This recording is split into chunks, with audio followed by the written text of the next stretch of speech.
There was a gun in the air before anyone understood why the night had suddenly gone quiet, and the man holding it behaved like the sidewalk belonged to him the same way his money did.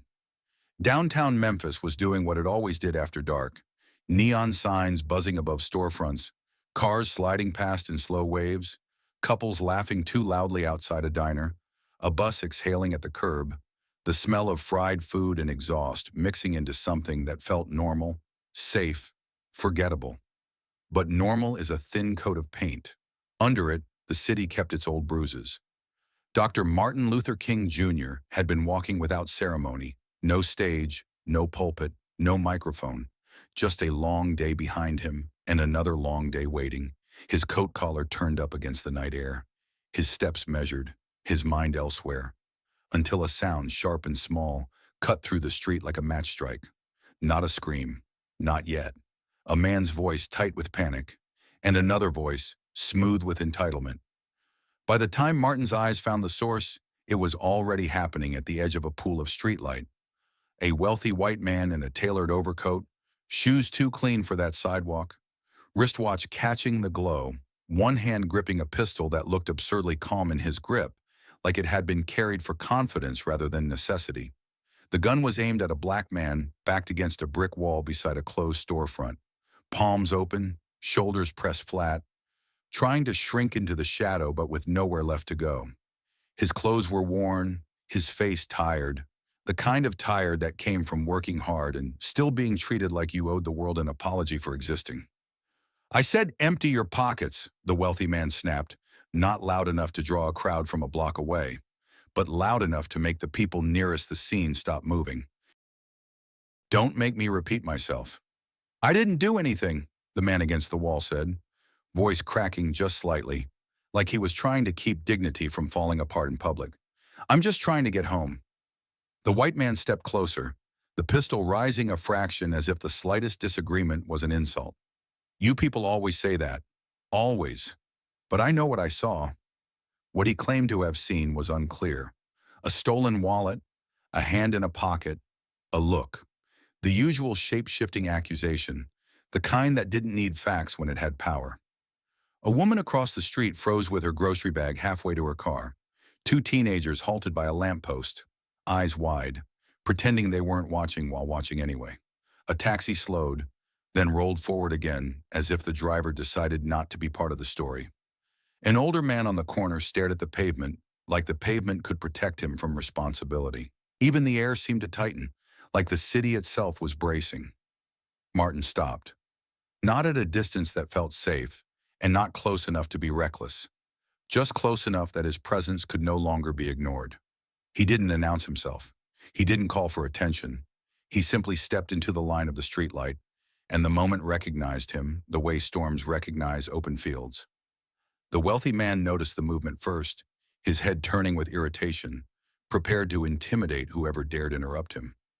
And then his eyes narrowed, flickering with that slow, unpleasant recognition. "Well," the man said, and the word carried contempt like a perfume. "Look what the city dragged out." Martin's expression didn't change.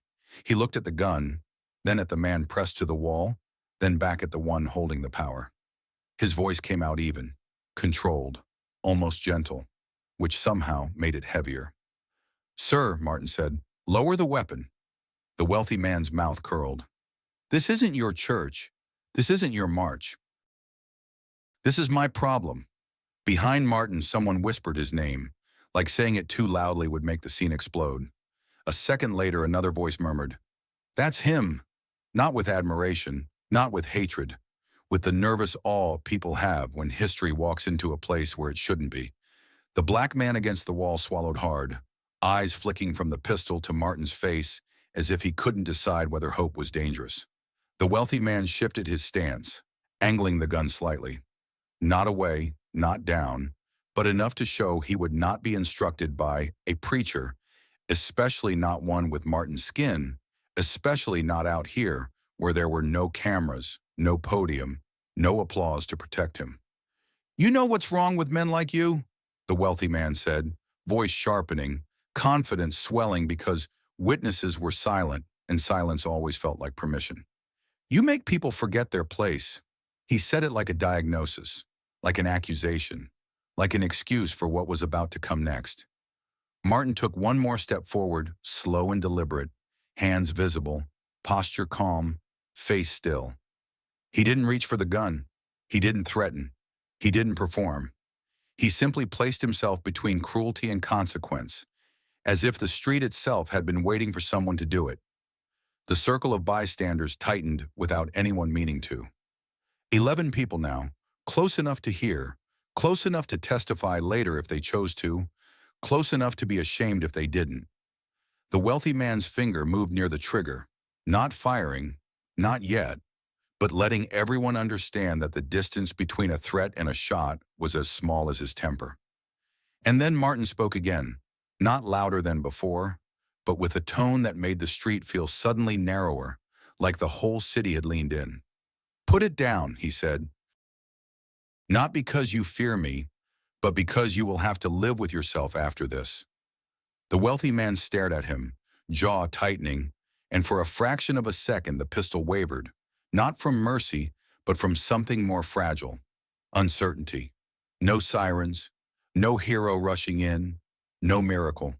Just a gun, a streetlight, a trembling breath against brick, and a man who believed money made him untouchable, meeting another man who believed dignity was not negotiable. And in that moment, before anyone moved, before anyone screamed, before anything could be taken back, the conflict truly began. The wealthy man didn't lower the pistol. He held it the way some men hold a title, not as a tool, but as proof that the world was arranged for them, that fear could be summoned on command, and that a public sidewalk could be turned into private property the moment he decided it was. For a few seconds, the city tried to stay ordinary. A car radio thumped somewhere behind them, a bus sighed at the curb, shoes scraped on pavement, neon buzzed above a closed storefront. But every sound felt distant, as if the street itself had stepped back to make room for what might happen. The black man pressed to the brick wall breathed in short, careful pulls. His palms were open, fingers spread, not because he wanted to show innocence, because he had learned that any sudden movement could become an excuse. His eyes fixed on the gun, then flicked to Martin's face, searching for a plan in the calm. "You're out here playing savior now?" The gunman sneered, his coat perfect, his watch catching the streetlight like a small, arrogant spark. "In the street? Is this where you want to preach?" Martin didn't answer the insult. He watched the man's trigger finger, the slight tension in the wrist. The twitch that said pride was doing the aiming as much as the hand was. "Lower the gun," Martin said again, and the simplicity of it made the moment feel even sharper, because it refused to give violence any complicated story to hide behind. The wealthy man's smile widened, a performance smile meant for whoever was watching. "You people always think you can talk your way into changing the rules." Bystanders stood frozen in a loose circle. Two teenagers by a lamppost pretending not to stare while staring anyway. A woman clutching a grocery bag like it could shield her. An older man on the corner looking at the ground as if the ground could protect him from responsibility. Nobody wanted to be first to speak. Nobody wanted to be last to regret it. "He's a thief," the gunman said, jerking his chin toward the man against the wall. "I felt him brush past me. Then my wallet's gone. Funny how that works, isn't it?" "I didn't take it," the man whispered, voice cracking. "I don't even... Sir, I don't have money like that." "Shut up," the wealthy man snapped, lifting the pistol a fraction. The black man flinched, small and involuntary, the body's honest reaction to a muzzle that had decided it didn't need permission. Martin's face didn't harden into rage. It tightened into restraint. "Do you hear yourself?" Martin asked softly. The gunman's eyes narrowed. "I hear a man who doesn't know when to stop." "You're not hearing a threat," Martin said. "You're hearing a warning. For you. Once a gun is raised, the world changes, and you don't get to change it back." The wealthy man barked a laugh, sharp and ugly. "Now you're a philosopher." Two more people slowed and stopped at the edge of the circle, drawn by the tension the way people are drawn to smoke. The gunman noticed them and straightened, feeding off the audience, as if witnesses were fuel instead of danger. "You want the truth?" he said, voice rising just enough for the street to catch it. "I'm sick of walking through my own city and being made to feel like I'm the one who should be afraid." "And so you decided to make someone else afraid," Martin answered, calm as stone. "Fear is the only thing some people understand," the wealthy man shot back. And there it was. Not an accusation about a wallet, but a confession about power. Martin's gaze didn't blink. "Fear isn't authority," he said. "It's desperation wearing expensive clothes." The smile slipped off the gunman's face. For the first time, irritation replaced certainty, because the thing he expected, submission, wasn't arriving. He took a step closer to Martin, testing the distance, testing whether the street would punish him for it. The pistol stayed angled toward the man against the wall, as if he wanted everyone to understand. "I decide who suffers." "You can walk away," he told Martin. "Go back to your speeches. I'm handling this." "Handling this," Martin repeated, letting the words hang like smoke. "By pointing a gun at a man who can't defend himself." The wealthy man's finger tightened visibly. Then from somewhere behind the circle, a voice finally broke the silence. Not heroic, just human. "Put it down, man!" The gunman snapped his head toward the sound. "Mind your business." Another voice, shaky. "There's kids here."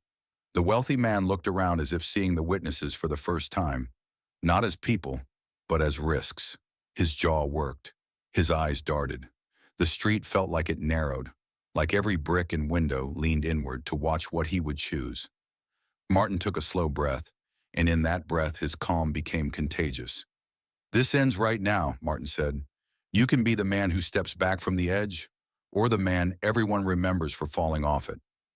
The wealthy man stared, breathing hard, gun still raised, pride still fighting for air. And in the far distance, faint, approaching, the first wail of a siren began to climb into the night. The siren was still far, a thin howl threading through downtown. But it changed the street anyway, because the moment that sound arrived, the wealthy man stopped acting like he was alone with his anger and started acting like he was being watched by history. He didn't lower the pistol. Not yet. But his eyes began to move differently, scanning faces, measuring distance, counting witnesses the way men like him counted favors. The streetlight held the scene in harsh honesty. The black man pressed to brick, palms open, chin angled away from the muzzle. The gunman polished and furious. Martin Luther King Jr. Standing between them without touching either one, hands visible, posture calm, like calm itself was a barrier. 16 people now formed a loose circle. They hadn't planned to become witnesses. They just couldn't keep walking once they understood what the gun meant. A couple froze by a parked car. A delivery driver stared with both hands locked on the steering wheel. Two teenagers held their breath like a breath could trigger a shot. The woman with the grocery bag backed up until her spine met her car door, eyes fixed on the pistol as if it were a live wire. The wealthy man's jaw flexed. "You hear that?" he said to Martin, bitterness in his voice, as if the siren was an insult. "You brought the law into this." Martin didn't raise his voice. "No," he said. "You did. The moment you decided a gun could replace justice." The gunman scoffed, but it came out strained. "Justice," he repeated, tasting the word like it offended him. "You talk about justice like you can hand it out on a street corner." "I'm talking about mercy," Martin answered, "because you're standing at the edge of something you won't be able to undo." "Don't preach to me." Martin's gaze didn't blink. "You don't want a sermon," he said quietly. "You want silence. You want a world where no one says stop when you've gone too far." A murmur rippled through the circle. Not applause, not approval, just that involuntary sound people make when truth lands where it shouldn't. Someone whispered, "That's him," like saying it turned the street into sacred ground. The wealthy man heard it and stiffened.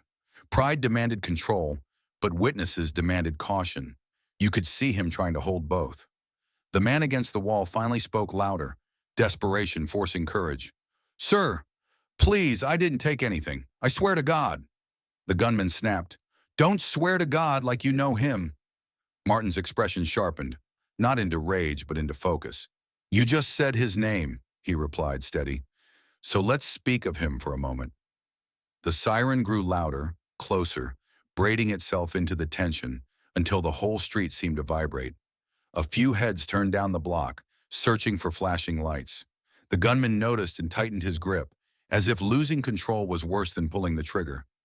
Martin stepped slightly into the center of the circle so everyone could hear him without him needing to shout. His tone shifted, still calm, but now carrying that cadence people remembered from churches and marches. Not volume, but gravity. "You think this gun makes you strong," Martin said, and his words moved through the crowd like a steady current. "But strength doesn't need a barrel to prove itself. Strength is the man who can breathe through anger and still choose not to destroy." The wealthy man's mouth curled. "Spare me." Martin didn't. "There's a verse," he continued, eyes fixed on the gunman and the circle, "that asks, 'What does it profit a man if he gains the whole world and loses his soul?'" Some people shifted, uncomfortable, because the question didn't only belong to the man with the gun. And another that says, "Blessed are the merciful, for they shall obtain mercy." The gunman tried to laugh, but the sound died halfway. Mercy felt like an accusation when you knew you didn't deserve it. "You are not God," Martin said, firmer now, still not loud. "You are not judge, and you are not executioner. And that man," he nodded toward the trembling figure, "is not your target practice, not your lesson, not your proof of power." The circle tightened again. The teenagers swallowed. The delivery driver's knuckles went white. The woman with the grocery bag whispered, "Lord," like she couldn't stop herself. The pistol wavered. Only a fraction, only a tremor. But on that street, in that light, it was enormous. Martin saw it and pressed, not with threat, but with the final turn of truth. "You want to be feared," he said, "but fear is cheap. Any fool can buy it with a gun. The question is, can you be human for one moment when no one is forcing you to?" The siren was close enough now that you could feel it in your chest. The wealthy man stared at Martin, breathing hard, gun still raised, but it was no longer steady. The siren arrived in layers, first as sound, then as presence, then as consequence, and with every second it grew closer, the wealthy man's confidence stopped looking like certainty and started looking like panic dressed up as pride.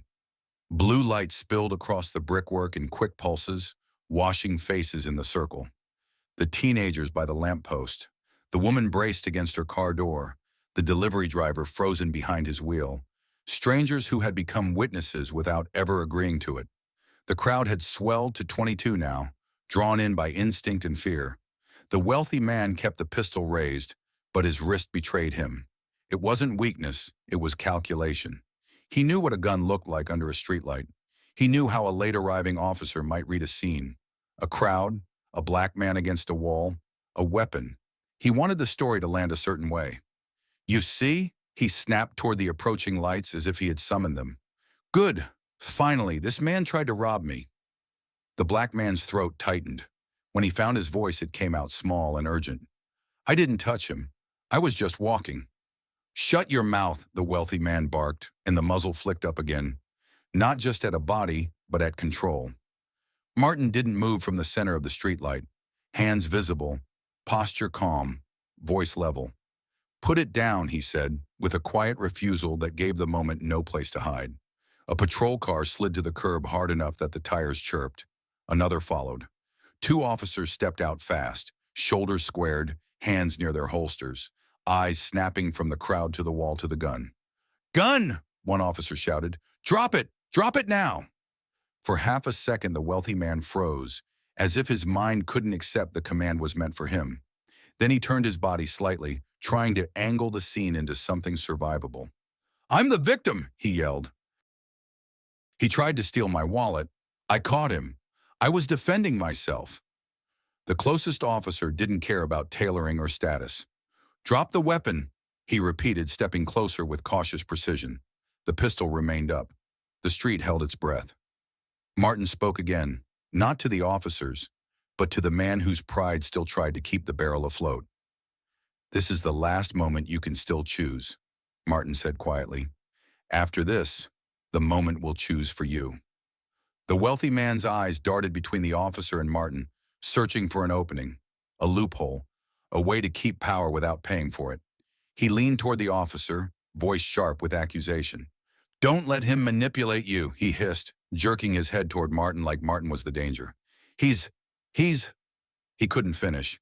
The word he wanted was uglier than preacher, uglier than agitator. And even he understood there were things you couldn't say under flashing lights with a crowd close enough to repeat it. The black man against the wall edged 1 foot sideways, barely, trying to create distance without creating a reason. His face was drained, the look of someone who'd learned that one misunderstanding could become a funeral. An officer to the side barked toward the crowd, "Back up! Everyone back up!" People shifted a little, but nobody really left. Not out of courage, out of paralysis. Out of that terrible certainty that if you look away, the shot will happen in the second you missed. Then a voice broke from the circle, trembling but clear. A middle-aged woman stepped forward just enough to be heard. "He didn't steal anything," she said. "I saw it. The man with the gun dropped something earlier, picked it up, then started yelling at the first black man he could reach." The wealthy man snapped his head toward her. "You don't know what you saw." Another witness, a man in a work jacket, raised his hand slowly. "I was right there," he said. He bumped into him and then started screaming like he'd been attacked. The officer's expression hardened. "Sir," he said to the wealthy man, voice low and absolute, "drop the gun, now." The wealthy man tried one last weapon, status. He lifted his chin. "Do you know who I am?" The officer didn't blink. "Drop it." Martin's voice came again, low enough it felt like it belonged only to the gunman. "You can't buy your way out of a bullet," Martin said, "and you can't shoot your way into being right." The wealthy man's trigger finger tightened, loosened, tightened again. His body argued with itself. He looked at the officer. He looked at the crowd. He looked at the black man, as if he hated him for existing and hated him even more for surviving. Then, inch by inch, his wrist sagged. Not mercy, not nobility, just ego finally buckling under witnesses. "Place it on the ground," the officer ordered, stepping closer. For a long beat, the pistol hung there, suspended, as if the wealthy man still believed someone would rescue his authority. No one did. Finally, his fingers opened. Metal kissed asphalt with a dull, final sound. The crowd exhaled like a single body, and in that exhale, the wealthy man's power did something it had never done for him on a public street at night. It vanished. The gun lay on the asphalt like a confession nobody wanted to claim. Even with the weapon down, the street didn't relax. Not fully, because everyone knew danger doesn't vanish the moment metal hits the ground. It lingers in adrenaline, in misunderstanding, in the kind of authority that arrives late and has to decide fast who the villain is. One officer stepped forward and kicked the pistol away with the edge of his boot, careful and practiced, eyes never leaving the wealthy man's hands. Another moved between the crowd and the wall, palms out, ordering distance like distance could undo what had already happened. "Sir," the first officer said to the wealthy man, "turn around, hands behind your back." The wealthy man blinked as if he'd misheard English. His mouth opened, then closed. The command struck him like cold water. "You can't be serious," he said, voice rising. "I complied. I'm the one who—" "You drew a firearm on a man in public," the officer cut in, flat and uninterested in status. "Turn around." For a second it looked like the wealthy man might explode, but the crowd was too close now, the witnesses too real. He turned stiffly, presenting his wrists like he was being forced into a costume he refused to wear. The click of handcuffs wasn't loud, but on that street it sounded like thunder. A ripple moved through the bystanders. Relief, shock, and something darker. The realization that consequences could, sometimes, reach wealth. The black man against the wall didn't move at first. His palms stayed open, shoulders still pressed to brick, as if the wall was the only safe thing left. An officer glanced at him, then at the crowd, then at Martin, as if trying to understand why this calm figure stood in the center like a marker planted in the ground. "Sir," another officer called to the black man, "step forward, slowly." He hesitated. You could see the old fear fighting the new hope, because stepping toward police lights wasn't automatically safety. Sometimes it was the beginning of another danger. Martin spoke gently, steadying him. "Do as they say, slowly." The man stepped forward one cautious foot at a time, hands still visible, eyes down. When he reached the edge of the streetlight, an officer patted him down quickly, More procedure than suspicion. And then the officer's expression shifted. Subtle but real, as if he realized this man wasn't armed, wasn't aggressive, wasn't anything the wealthy man had tried to paint him as. Name? The officer asked. The man swallowed. Calvin, he said. Calvin Brooks. The wealthy man twisted in his cuffs, trying to shove words back into control. He's lying, he snapped. He's playing you. This is what they do. Sir, the officer cut him off. You can explain it downtown. That sentence landed harder than the cuffs. Downtown. The place where men like him were usually greeted, not processed. Where names opened doors instead of closing them. He looked around the circle, hunting for an ally.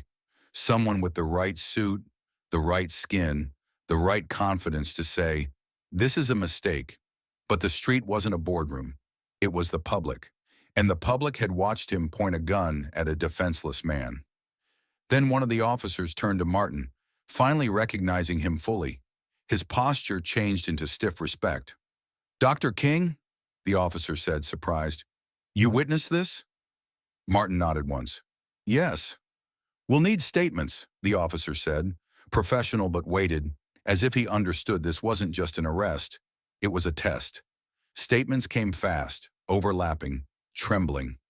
The woman with the grocery bag repeating that the wealthy man had dropped something first. The man in the work jacket confirming the shove and the accusation. A teenager admitting he saw the pistol raised before anyone shouted. Each statement peeled away the wealthy man's story until all that remained was the ugly core. Not theft, not self-defense, but domination. The wealthy man felt it. You could see it in the way his shoulders tightened, the way his eyes avoided the crowd now, the way his mouth formed arguments that had nowhere to land. Then he tried one last jab, aimed at Martin like a desperate spear. You're enjoying this, he snapped. This is what you want, to embarrass a man in front of his city. Martin held him without flinching. No, he said quietly. I want you to live long enough to regret it. The officers guided the wealthy man toward the patrol car.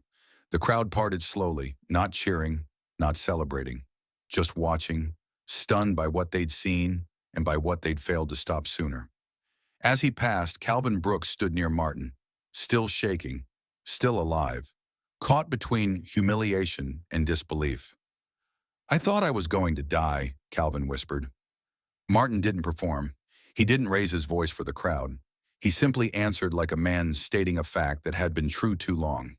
That's why we can't accept this as normal. The patrol car door opened with a hollow clunk. The wealthy man paused, cuffs glinting in the flashing lights, scanning faces for someone to blame. No one spoke for him.